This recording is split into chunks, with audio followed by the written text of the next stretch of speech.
hate saying it. It's usually execution. It's the basics.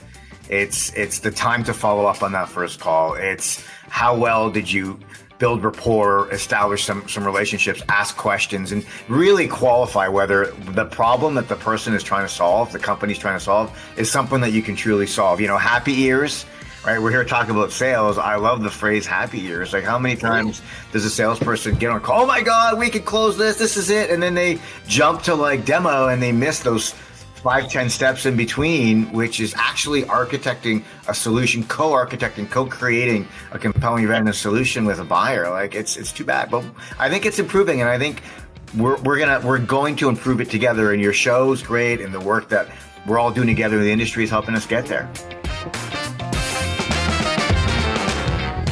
Hi, friends. Welcome to the Sales Enablement Podcast. I'm your host, Andy Paul. That is Elay Cohen. Elay is the co-founder and CEO at Saleshood. And in this episode, Elay and I have a very interesting and wide-ranging discussion about sales enablement and sales performance. And we dig into the data about trends in quota attainment and win rates and sales productivity to examine the question about whether B2B sales as a discipline is getting better, improving, or collectively performing at lower levels than in previous years. And then we explore what sales enablement can and should be doing to make sure the needle moves in the right direction. So we get into this and much, much more. But before we get to Elay, I want to remind you to subscribe to this podcast on iTunes, Spotify, or wherever you listen to podcasts. So thank you for your help with that. Let's jump into it with Elay. Elay, welcome to the show. Hey, it's great to be here. Thanks for having me, Andy. Pleasure to have you here. Gosh, we've been trying to do this for a while. I'm glad we finally got it together to do. And here we are. I love it. So, for people who aren't familiar with you, tell us a little bit about what you do, and we'll start there. Absolutely. Well, thanks for having me. My name is Elay Cohen, and I'm the CEO and co-founder of Saleshood. And Saleshood is a purpose-built, all-in-one sales platform. We're a software company, and we are maniacally focused on helping companies lift the productivity of their teams, efficiency, effectiveness. A little bit more about myself. I've written a couple books. One book is titled Enablement Mastery, which is all about helping companies embrace enablement as a growth lever. Previous book is for frontline sales managers, and it's titled Saleshood, and it's how to build how winning sales managers can build the right culture. And it's all based on some amazing work I've done in the last 8-9 years, working with some of the fastest growing companies. And prior, I was the senior vice president of sales enablement over at Salesforce.com. So I got to run enablement at the fastest growing SaaS startup during the hyper growth years. And I got to collaborate very closely with Benioff on it and with some amazing leaders. And we really, I'd say we pioneered sales enablement back 2005, 2006, 2007. And so that's a little bit about me. And, yeah.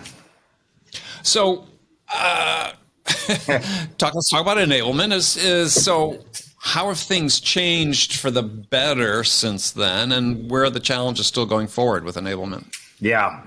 So first of all, I think it's amazing to see the enablement profession is kind of it's hot, right? If I look at 2005 and you were to do a Google search on sales enablement, you do Google Trends, it's like zero. And today it's up and to the right. There are over 45,000 enablement practitioners on the planet now. Those are people that have enablement in their title. I think you listen to earnings calls and you listen to CEOs and CROs, and the question of how do we get more of our teams to be efficient? How do we get more of our teams to be effective? And how do we lift the sales efficiency of our organization faster? That's a boardroom level conversation. And the answer is with sales enablement, whether it's software, services, but you need a strategy. And I think that's what's really changed is it's a board level room conversation right now. And then even what's changed like in the last, like here we are in 22 and we're at the beginning of a recession maybe ish, depending on who you're talking to, possibly. And certainly slow down. I think it's very interesting. In 2008, 2009, slow down. 2008, 2009, I remember getting called into an office, Mark Benioff's office, and same kind of energy. There's a downturn coming. Folks are buckling up. Folks were tightening their belts, and I remember Mark said, "Listen, here's what we're going to do. Let's hire more salespeople, and let's double down on sales enablement, and let's be there, and let's be ready when the market turns, because now people are going to need cloud more than ever." Remember cloud back then? Folks were like, "What's cloud? Brand new, right? What's cloud? Right? What's cloud?" Folks are going to need us more, and so I think some of the smart leaders out there right now, some of the leading companies, there are a lot of layoffs happening. We're seeing it, but there's some leaders that are doubling down, tripling down. Like I did a call yesterday with one of our customers, and while they did do a layoff, at the same time they're telling their sales team and their go-to-market teams, "Hey, we had to do the layoff because we had to kind of right size the organization, but we're still doubling down on sales enablement, and we're still leaning into the training and the coaching and the tools, and hence why we're going to do more with Saleshood and with the Saleshood team." So that's what I'm seeing right now, and I don't know, what are you seeing? Well, I think a lot of it is sort of the psychology that people think that things are going to be worse than they actually are. Because certainly the data is coming out saying that, consumer sentiment is worse actually now, perhaps than in business sentiment than in 2008, 2009. But the underlying fundamentals are much better than they were then. Inflation is starting to slow down. We're starting to see employment is still full employment. Yeah. I think people are being a little reactionary, to your point, and those who are being more strategic and saying, now's the time. Let's take advantage of the opportunity. Because for me, I think the opportunity right now for companies that are actually doing what you talked about, that are going to get serious about learning how to sell, right? I think for so many, especially in the tech space, they've sort of gotten by the last 13, 14 years. Hey, we generate tremendous deal flow. We close just a small percentage of them and we'll be okay. Yeah. But what do you do suddenly when customer dollars start slowing down and you've got the same number of competitors out competing for a smaller pool of dollars? The ones who win are the ones that really know how to help the customer make a good decision. Yeah, and solve problems. And solve problems, right? Solve problems. The other thing I'll comment on is, to your question, comparing kind of where we were, where we came from.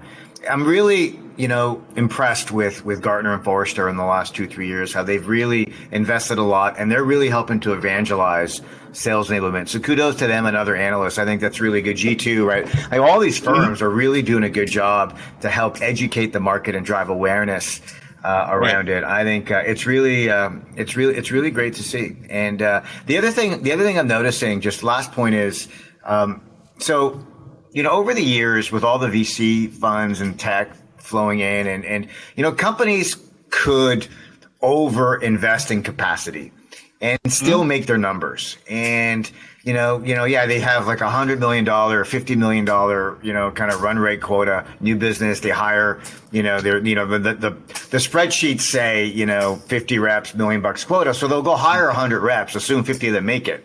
And I think we've lost that. And I think it's better because now we're actually really investing in the skill and the craft of selling. And now when a salesperson calls on a customer like that, every meeting matters more. Every conversation needs to be that much more effective. Every question you ask needs to be more purposeful and thoughtful. Those emails need to be more choreographed and orchestrated and organized. And that I'm excited about, because I think now it's not just about let's see what we can do and knock on doors. And now we're getting really professional about the art of selling, and sales enablement is there to lift them up.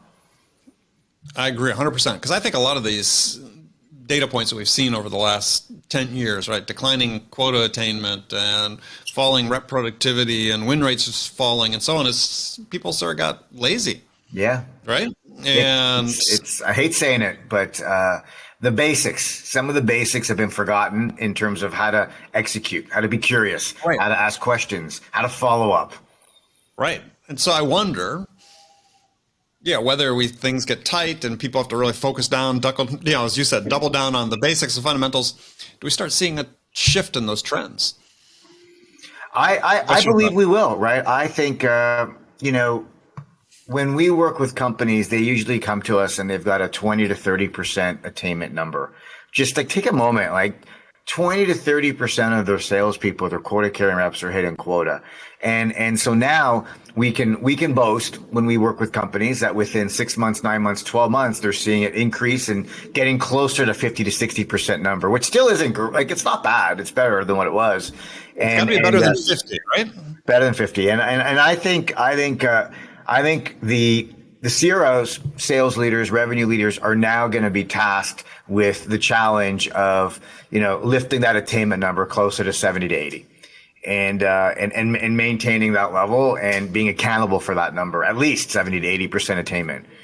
Right. But this could be a huge culture shift for many sales leaders, because I've had many on this show, and the companies are sort of growing, but they're at 20%, 22% win rates. And it's like, yeah, why not win every deal? Like, I don't understand. Why not? Yeah, I don't understand that. That's exactly what I'm saying. And so I told one CEO who was on the show, I said, if you're only winning one of every 5 of your deals, you've got one of two problems. You don't have product market fit. Yep. Or you just really suck at selling. Yeah. Right. And the problem isn't, you're so focused on generating more deal flow, as it's not deal flow. You maybe have too many prospects. Yeah, it's usually execution. I hate saying execution. It's usually execution. It's the basics. It's the time to follow up on that first call. It's how well did you build rapport, establish some relationships, ask questions, and really qualify whether the problem that the person is trying to solve, the company's trying to solve, is something that you can truly solve. Happy ears. Right, we're here talking about sales. I love the phrase "happy ears." Like, how many times does a salesperson get on a call? Oh my God, we could close this. This is it, and then they jump to like demo and they miss those 5-10 steps in between, which is actually architecting a solution, co-architecting, co-creating a compelling event and a solution with a buyer. Like, it's too bad, but I think it's improving, and I think we're going to improve it together. And your show's great, and the work that we're all doing together in the industry is helping us get there. Yeah, I tell people, I think you'll know that we're heading in the right direction when the most popular conferences in the year aren't inbound and outbound. They're not about top of the funnel. For me, we're nowhere in the right direction if we have a conference that is discovery and qualification. Oh my God, I love that. That's the name of the conference, right? That would be the conference. If we know that's the hot one that everybody wants to go to, we're going in the right place. We're doing a rollout next week. This is, high flying tech startup, raised hundreds of millions of dollars, and and doing great. They've done great, in spite of kind of all these execution issues.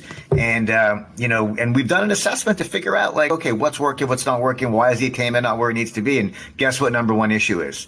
They don't have conversational competence around being curious. And so next week they're bringing their leaders together and they're rolling out, my team's rolling out discovery training, qualification training for a full day just on that topic as a precursor to rolling out to the broader organization. It's that important. So I love that idea, like a discovery conference. It's genius. Yeah, well, I mean, as I plug my book here, as I said, there are 4 pillars for me in success: connection, curiosity, understanding, generosity. And I love that. Yeah, and that's what's success for me. That's what's built around in sales. To be able to connect with someone, to build credibility and trust. Yeah, you need that trust there so that you can ask and get the answers to the questions that you're asking. Yeah, that lead them to an understanding of the things that are most important to the buyer in terms of the challenges they face and the outcomes they want to receive, and then the generosity in terms of how you help them in an effective way make progress toward making a decision. Yeah, and sometimes, like, we've lost deals, and we all have, and but it's how you lose the deal. I love the word generosity and gratitude, right? It's coming to a general conclusion that there isn't a fit, and guiding them in the right direction is they'll forever remember that. And the next time they've got a problem, and if it's closer fit, they're gonna buy from you because they're gonna trust you and they're gonna know you're gonna help them. I love that. Well, and it gets back to a point that you touched on before is, and I think that too many leaders and sellers don't get this, is you have a choice who to sell to. Yeah. Right? I mean, it's like, just because they're there and they're interested doesn't mean they're worth your time and attention. Yeah. And this idea of, I think we have done a disservice to so many sellers over the years when we lay out these linear sales processes to say, here's a stage, this discovery, and it's a nice little box, and here's a stage qualification, it's this nice tight little box. It's like not the way the world works. You keep discovering up until the time practically you sign the order. Yeah. You keep qualifying. So if a company has a $50 million quota and they've got, and the business plan states capacity of like 75 reps, underachievement, overachievement with the quota. And then they build a marketing model, pipeline generation model that's going to feed that $50 to $75 million number. And then they go hire 150 reps. So you talk about the mindset, and then that means they've got not enough pipeline to go around. And then as a seller, I'm like, well, I got 6 deals. So I only have 6 deals, where if they really had the right size capacity, then maybe they'd be able to qualify the 20 and then be, and I think it's an interesting point. I think that's really hurting the brand of the company and the salesperson's credibility. Oh, absolutely. That's such a great point you bring up. It's hurting the brand of the company, right? Again, something that people don't put together is your sellers are representing the brand of the company, right? Absolutely. And it degrades the brand equity of your corporate brand. Yeah. If you're making an implicit promise that this is the way our sellers, I think this is I think a confusion for many sales leaders, is they think, well, this is our sales culture. And I said, no. Your sales culture is what you tell yourself about how you sell. But your brand as a sales organization is the way the customer perceives and receives how you actually sell. And there's always a gap between them. And that gap, I think, creates real performance issues because people walk down, leaders march down the path thinking this is the way we sell. And they don't really bother asking the buyers, how are we selling? How are we doing? Right? Not just do we win or lose, because it's really not ever about product and price. It's about, we didn't get a good connection with the seller. They didn't really ask us the questions we needed to tune into our needs. It's all on the human side more than product, price, and featers. No, dead on. I think it's great. I love that distinction between brand, company culture, sales culture. I'm internalizing it right now. I like it. Oh, good. I'm glad you like it. We've got something coming out on that. I'm interested in your take on this is because I've long believed that, especially a complex B2B, is that buyers, I like the jobs to be done theory, right? Buyers basically are hiring salespeople to help them complete a job, which is to make a decision. Yeah, to solve a problem so they can accelerate, do something better, faster, better, whatever the problem is that they're solving. And so, I have conversations with sales leaders, and they're talking about hiring practices, and we got a hiring process. And so, great. So, do you ever ask your buyers what they need your salespeople to be? Yeah. What do they need from your salespeople to help them get this job done? And the answer is no, they never do. Isn't that seems like a very logical thing to do, right? Yeah, I like the direction that we're going in the industry, in the world, software sales, B2B sales, and then it'll have a ripple effect across other industries because I think we're really leading the way. But moving from a linear sales process to a buyer's journey and then moving into a buyer's journey that is not necessary, is digital. And I think, you see kind of the resurgence, not resurgence, maybe that's the wrong word. Everyone's talking about MedPick and Medic these days and decision process, decision criteria, paper process, right?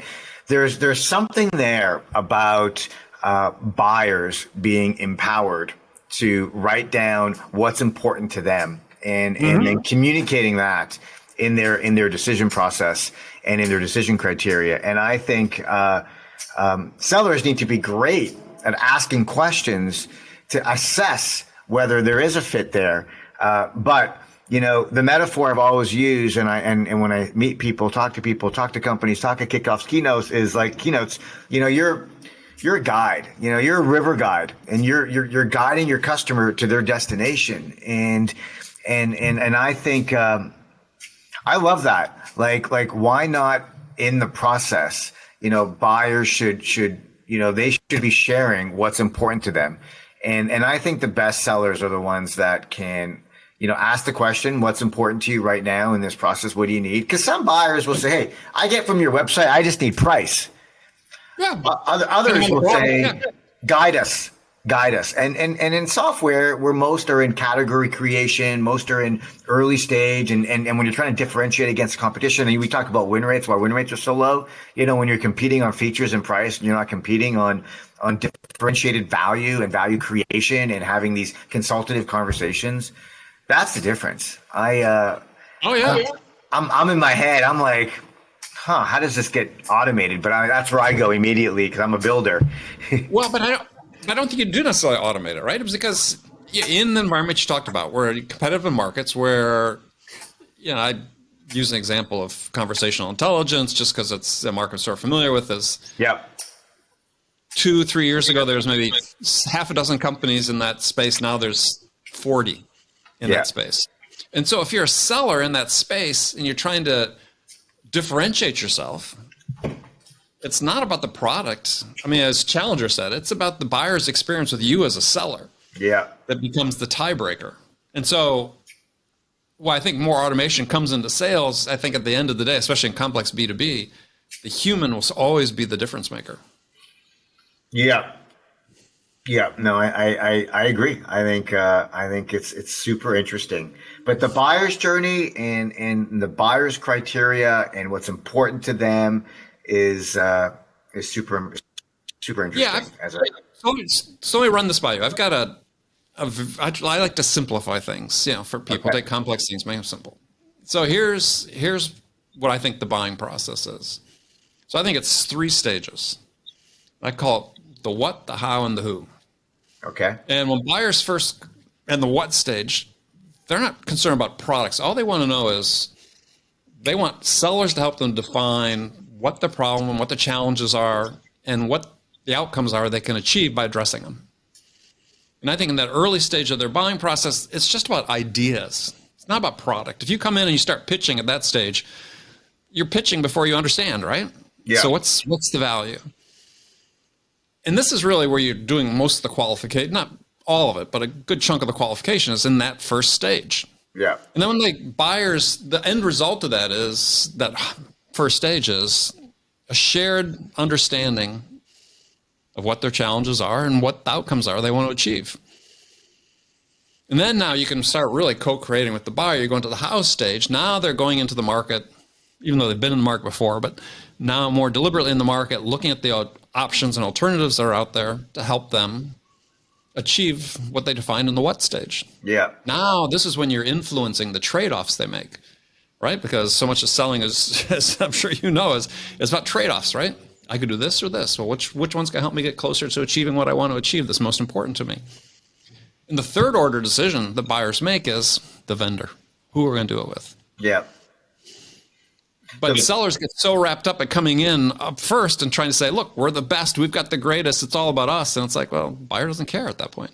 Yeah. By the way, I like the simplicity of that. And I think I'll share it. I'll add on top of it and just say, sure, I think it makes complete sense. And I subscribe to what you just said. I think it's great. Now think about where the buyer and the seller meet. And what's happening today is, a buyer will establish rapport relationship with someone in the what phase. And that's where education, community comes in. And that's where champions they're learning. They're trying to suss out what's really going on. And that's the what, right? And so they may establish rapport, right? If I'm a salesperson and I don't recognize where the buyer is in their journey, and as you said, I'm trying to pitch them product, then I'm missing an opportunity to influence the how. Yep. Because you could shape it, because you could, if you really know your product and you know your market and you can compare yourself against your competitors and you can do all that in your head in real time as you're talking to a buyer. And that's hard to automate that because you're exactly. And then you get to the how. And then the problem is they get to the vendor selection and then someone goes to the website of the other 5 companies. They fill out a form for a demo request and they've already got the what mapped out in their head. Maybe they've written it formally or informally. They probably already have a relationship with someone that they like. And now they require to look at a few other players. Yep. Like, that's very real. Like, look at, I bet you there are a lot of companies out there that have poor win rates because they're not qualifying where the buyer is in the journey, and they're not, and they're not giving them the right seller. Right. Well, at the end of the how stage, the second stage, is the buyer's going to have a final sort of, we'll say, a requirements document. Sometimes, if it's a big competition you've been in, is they'll down select vendors, they'll do an RFP to the final 3 with their final requirements. But what you want is, a friend of mine described it this way, is you want an Eli-sized hole in the requirements document. I mean, it fits you perfectly, right? Exactly. And that's the culmination of the how stage, is you're doing the right job influencing the trade-offs they make. There's an Eli-sized hole there that you fit right in. So when they get to the who stage, it's like, of course we're going to go with whoever, SailJet or Ring, whoever it is, right? Doesn't matter. The vendor ABC doesn't matter. Yep. So what's interesting is in this buyer's journey and with this simplistic model, I want to preface it in saying, like, I love BDRs, SDRs, and I believe they are, when they're executing and they're aligned with a go-to-market and they've got a specific, kind of purpose in the motion, I think they work hand in hand with these. It could be incredible what you can accomplish, and I think it's amazing. Now imagine that I'm in the education phase and I meet an SDR in the process, and I'm having a BANT style conversation over email, and I just get turned off. Yep. And I believe, so we talk about the future of sales. I think SDRs ultimately need to become subject matter experts in their domain. And right, I'm clapping. Yeah. So it doesn't disturb people. Yes, I agree 100%. Yeah. And so, for example, in our category, sales enablement, an SDR should be able to have a conversation about trends, insights, some best practices, and if there's a way to coordinate the handoff from an SDR to a subject matter expert, whether they're a solution consultant, or that's okay, but that's hard to do. And so I'm maniacally focused on trying to elevate, the knowledge of my team, so that way everyone can be subject matter experts. Because people don't know what they don't know yet, and they need to have thoughtful conversations. So I'm glad that you agree with it. Yeah, no, I agree. I mean, I just remember, I don't know, summer of 2020 or something, 6 months in the pandemic, whatever. It's one of the analyst firms releases this report that says, "Oh my God, we just did a survey of buyers and they don't want to talk to salespeople anymore." Yeah, and I'm like, "Oh my God, can we stop this, please?" First of all, in the history of mankind, I'm not sure a buyer's ever wanted to talk to a salesperson, but they need to talk to salespeople, to the point you just made, right? If you're there to be able to help them better understand the problem they're trying to solve and the outcomes they can achieve, they need that help, because internally they all know the same information. They need outside perspectives to help them. Yeah. So I think we should better arm SDRs and AEs, obviously. AEs, obviously. But to be able to do that, because I talk to sales leaders at companies talk about, we're having our SDRs do qualification. It's like, well, it's nothing against SDRs, but they don't know enough to really qualify a prospect. So when you're saying qualification, what are they doing? Qualifying for a demo? Yeah, okay. Right. Like, what is that? Don't kid yourself. That's qualification. Yeah, and the problem is then you get on the call, and then the AE is like, well, wait a minute. What a good AE at least will say, well, what are we demoing? Like, you've scheduled a demo meeting, and then you get on the call, customer gets upset because they were told they're going to see a demo. And anyway, there's a lot of friction there that should be improved with a more thoughtful go-to-market. And I think back to your 4 things, if curiosity can be one of the go-to-market kind of values, I think that would be a nice improvement in the industry. Yeah, there's been some interesting research that's been done about, and I see this in sales, and it's part of what I write about in my book is in society, we want people to conform. And so people who are curious are considered disruptive. And so we train curiosity out of people. How many times growing up did maybe your parents say to you, enough with the questions, just do what you're told. Interesting. Right? And people get that message all the time at work. Right? Here's the process. Here's the playbook. Just do what you're told. Yeah. And it suppresses curiosity. So then we wonder why people get in front of prospects and they don't give free rein to their curiosity because they've been trained not to. It's super interesting. I wonder, I get the good fortune of working with some amazing companies. And when I work with companies, I'll sometimes sit in and listen to some of the calls or do interviews. Right. And I've always wondered, like, what happened here? Like they've forgotten all their sales training. They forgot the fundamentals of discovery. And it's almost like we have to reprogram to become curious again. And you're right. We're deprogramming people because we want folks to just do what you're told. It's kind of interesting. I hadn't thought about that before. Yeah, and unfortunately, it's sort of a recurring trend in American society since we were founded as a country. I mean, there are commentators writing about this. I came across this as I was doing research for my book because I urge people to blaze their own trail, still be, they got to be good teammates, but still they have to become the best version of themselves. And there's, people as far back as the 1820s, 1830s, people, commentators, American society are talking about this pressure to conform. And, it's super fascinating. And I think it exists in sales, right? Here's our process. Here's the playbook. Do this. Yeah. And then by the way, then it kind of carries, because when you're working with a champion, if you're really good at your craft as a seller, and then you work with a champion and you've built trust, you've built rapport, you understand, you've really added a ton of value, you're giving them content, but then they don't want to, they're conforming, and then they're going to raise objections. Well, you can't talk to the economic buyer, and the problem that it'll never work here. And so it's just like these layers and layers of conformity. Right. And that's part of, I think, the point you talk about as sellers, you got to be able to just work your way through that, right? You got to work with people as individuals, as humans, be courteous, be respectful. But hey, if this person's standing in the way of you talking to someone that's going to mean whether you get the deal or not, make the right choice. Either way, you got to do it politely. You got to do it with class, and you got to do it with compassion. And but at some point, because if you're not, your competition is. Absolutely is. Yeah. I mean, I came of age back in the day when in the computer business, whereas, everybody competed against IBM. And if you're ever hesitant about going and talking to the C-level, you just have to remind yourself, IBM was talking to them. Yeah, exactly. So you got to get there.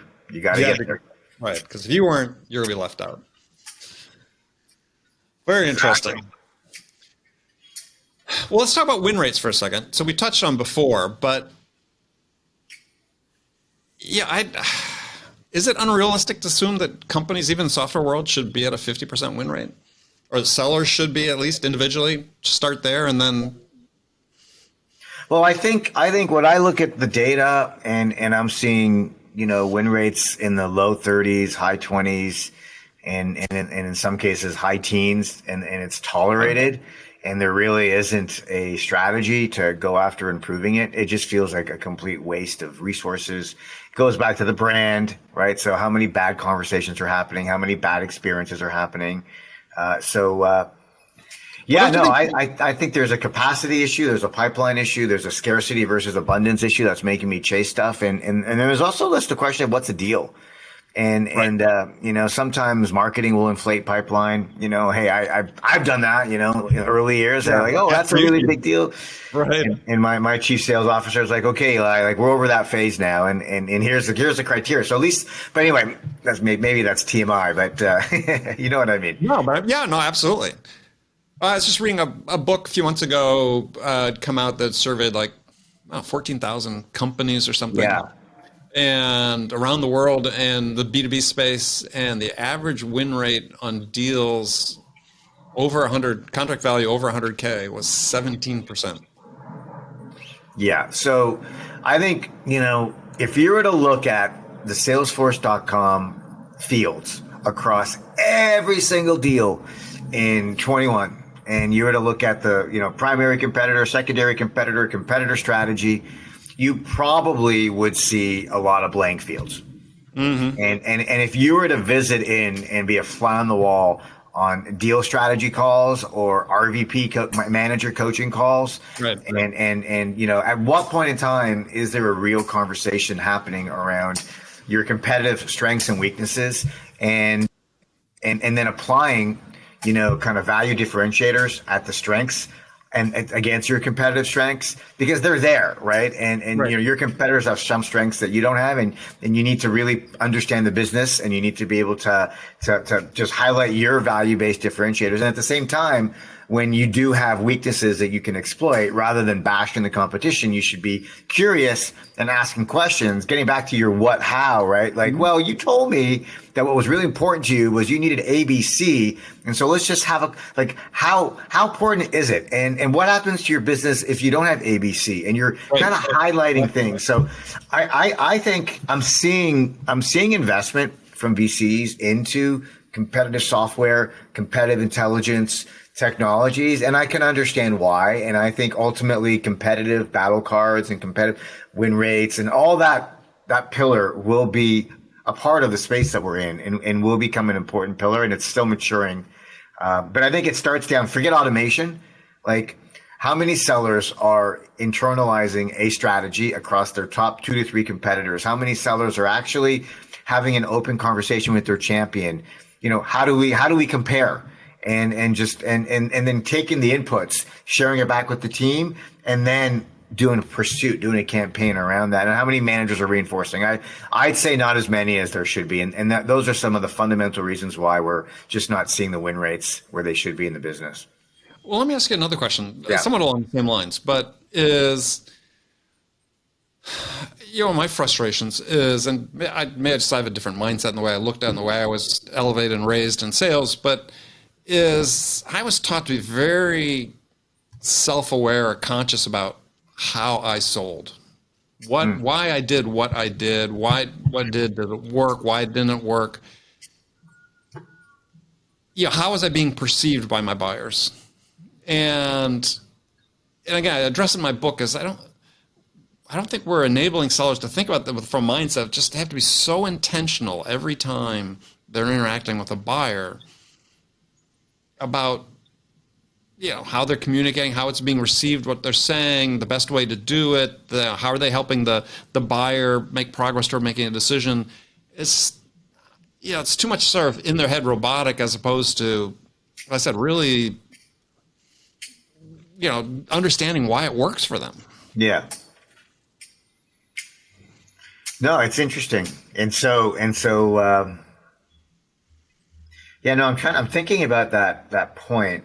I think the mechanics, I think folks are in autopilot a lot. I think they jump on calls and they're like, oh yeah, okay, let's get to a demo. Like, it kills me when I listen to calls and not my calls per se, just broad base across the industry, or I see summaries. You look at stuff and it's just like, wait a minute here. Like, where's the agenda? Where's the rapport building? Where's the thoughtful discovery? Where is the conversational discovery? Like, hey, back to your let's have a discovery day, right? Yeah. You get a call, hey Andy, thanks for jumping on today. Excited to be here, to get to know you a little bit. But let's just start with what prompted you to visit our website. Mm-hmm. And let's just have a conversation. Well, I'm trying versus like, okay, what can I tell you about our product? There's, and maybe those aren't the best questions, but you know what I mean, right? So I think folks are on autopilot, and then you continue on just kind of what makes a great salesperson. A salesperson is they're asking questions, they're being curious, back to curiosity, one of your pillars. And then listen, it's so important that you get to that 25 minutes on the call, whether it's a 30-minute call or if it's a 40. Well, you're leaving time at the end, and you're thoughtful about that. You're not just racing to the last second. Like, okay, wait a minute. We got like 7-8 minutes left. Why don't we recap what we heard? And let me just kind of share with you, and you tell me if we're on track here, and then we can kind of jointly decide if it makes sense. What makes sense for you as a business? I'm not even making assumptions on me. Just and then a good salesperson, and I don't understand why I have to remind people, like, same day follow-up meeting recap notes. I don't know why it doesn't happen. Like, hello people, like same day. And within 24 hours, I get it. You're busy, kids, family, whatever. But like waiting, because you're trying to help your buyers make a decision. And if you're not giving them the information that they need, your competitors will, they're going to go elsewhere to get it. And so figure out what they need and then give it to them in a timely fashion, in a professional manner. Is that what you mean? Right. Well, yeah, that's yes. I mean, I was going to add to that on top of it is that, and I wrote about this in my book, is a seller should be able to, for every opportunity in their pipeline, be able to answer two questions. One is, what does the buyer need from us right now to move closer to making a decision? And in exchange for receiving that, what steps will they commit to take? And they should be able to answer those two questions about every opportunity in their pipeline. And if they can't answer it, then as a coach and as a manager, you need to say, well, then we're not ready to have that next engagement with them. We're not ready to have that call. We're not ready to send that email because we should be able to know that. Yeah. So I love those two questions. There's something else I love doing. I'm going to give you this one too. I think, when you're doing deal reviews or account reviews, I think let's not even look at Salesforce. And I know it's blasphemous. I'm saying that. I love it. Andy, do me a favor, draw the org chart for me. Yeah. And that's it, right? Like you should be able to tell me how a deal gets done and why the deal is happening, who cares, who doesn't care, who's a friend, who's a foe. Draw the org chart. And if a rep can't draw an org chart and intelligently and thoughtfully talk about who the players are and who cares about what, there's no deal. Yeah. Well, at least the chances of getting one are slimmer. Yeah. Well, I remember with a client with the sales team, we're going to do account reviews. And this one seller brought up the laptop, powering up Salesforce. And I said, no, close the laptop. Yeah. And he couldn't do it without looking. And I'm like, just tell me what's going on. Life is not an open book test, right? Yeah. Especially in sales, right? You're in the moment. You need to be able to react. You need to be able to think, process information, synthesize information, respond intelligently, ask great questions. Yeah. If you can't, and you don't have that many deals to remember. Yeah, that's so funny. Yeah, back to what we said earlier, right? Like it's I got 10 deals and I've got a 20% win rate, right? It's yeah. You should be able to be on top of all of them. Yeah, and also I think there's just something about, and this may sound old school or something, but it's like I don't know. People always talk about they get their best thoughts in the shower, right? I mean, if you just lock your deals away and you're not ever just letting them ruminate in the back of your head, you're gonna miss the opportunity to come up with something creative or unique or innovative that you could do, or spot something that perhaps the customer said that came back to you. And I think, work-life balance, but you're in sales. You just have to have your deals sort of floating around there and be thinking about them. Yeah, you said the word creative, and I think it's an important word. Yeah, I think we tend to forget that sellers are creating an opportunity to help someone solve a problem in an innovative way. And creativity is a very important skill. And I think underrated. Yeah. Oh, absolutely. I think that's what kept me in sales for so long is doing fun, creative things, right? Talking to interesting people with interesting challenges and trying to find creative ways to solve them. Yeah. Otherwise, I could have gotten a job doing something else. Maybe you got to add creativity as your fifth one in your next version. Next book. There we go. All right. Well, Eli, we've run out of time, but it's been a pleasure talking with you. People want to connect with you. What's the best way to do that? Listen, if you've made it this far in the podcast, amazing. Thank you. And I encourage you to connect with me on LinkedIn. And hey, here's the secret. You got to use my email, ELAY, Eli@saleshood.com. And if you mention this podcast and say that, I will send you a signed copy of my book, Enablement Mastery. Oh, there you go. Perfect. All right. Yeah. Eli, thank you very much. Andy, thanks for having me. I really enjoyed the conversation. I can't wait to hear it again because you said so much stuff that I learned from you so much today. So thank you, Andy. Oh, thank you. All right. Talk to you soon. Talk to you soon. Okay, friends, that's it for this episode. First of all, I want to thank you for taking the time to listen. As always, I'm so grateful for your support of the show. And I want to thank my guest, Elay Cohen, for sharing his insights with me today. If you enjoyed this episode, please subscribe to this podcast, Sales Enablement with Andy Paul, on iTunes, Spotify, or wherever you listen to podcasts. So thank you for that. And as always, thank you so much for investing your time with me today. Until next time, I'm your host, Andy Paul. Good selling, everyone.